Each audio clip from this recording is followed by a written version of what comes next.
The movie begins with the CEO of a tech corporation named Amygdala, Bradley Hasling, starts by giving an interview about the company's latest product, a smart speaker named Kimi. The controversial aspect of Kimi is its utilization of human monitoring to enhance the device's search algorithm.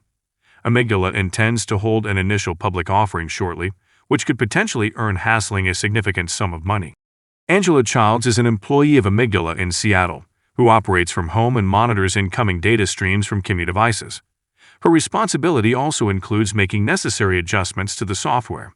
However, due to a previous assault, she suffers from anxiety and agoraphobia, which have worsened due to the COVID-19 pandemic. Angela's main source of human interaction is through her romantic partner Terry, who lives across the street and frequently visits her apartment for sexual encounters.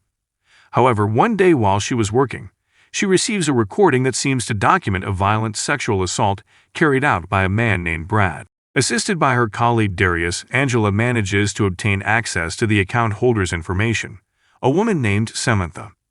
Through this process, Angela discovers additional recordings belonging to Samantha, one of which appears to depict her being killed. The truth comes to light that the perpetrator behind the violent sexual assault was none other than Bradley Hasling, who had been involved in an extramarital affair with the victim, Samantha. Bradley had hired a hitman named Rivas to carry out the murder.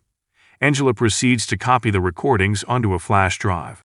She reports the incident to her superior, who refers her to Natalie Chowdhury, an executive at Amygdala.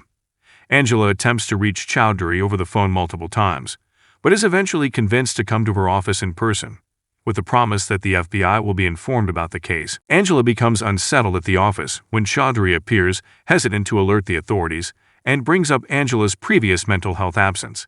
As she waits for the FBI to be notified, Darius informs her that somebody has erased Samantha's audio files from the Amygdala servers. Shortly after, Angela spots two unfamiliar men entering the office. While being pursued by Rivas and his accomplices through her cell phone, she escapes and journeys on foot towards the nearby FBI field office. As the men catch up with Angela, they try to coerce her into a van, but a gathering of demonstrators nearby comes to her aid and thwarts the abduction. Nonetheless, Yuri, one of Rivas' accomplices, who specializes in hacking, manages to track Angela's whereabouts from her search history. Subsequently, Angela is drugged and brought back to her apartment by the kidnappers, who intend to fabricate a home invasion as a pretext for eliminating her. As they are making their way indoors, they are interrupted by Kevin, a neighbor, who, like Angela, is a shut-in and grew worried upon witnessing her departure from the residence. In an attempt to intervene, Kevin is stabbed, creating a diversion and distracting the attackers. Nevertheless, Rivas is already positioned within Angela's apartment upon their arrival. He seizes the flash drive and commences erasing the recordings from her laptop. However, Angela employs her Kimi device to once more distract Rivas and his cohorts, allowing her to flee to an upper level.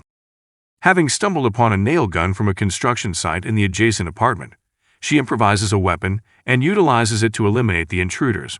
Just as she is phoning the emergency services, Terry, whom she had arranged to rendezvous with, arrives at the scene. In the epilogue, it is revealed that Bradley Hasling has been taken into custody for the homicide of Samantha. Angela, with a fresh hairstyle, enjoys breakfast with Terry outside her apartment.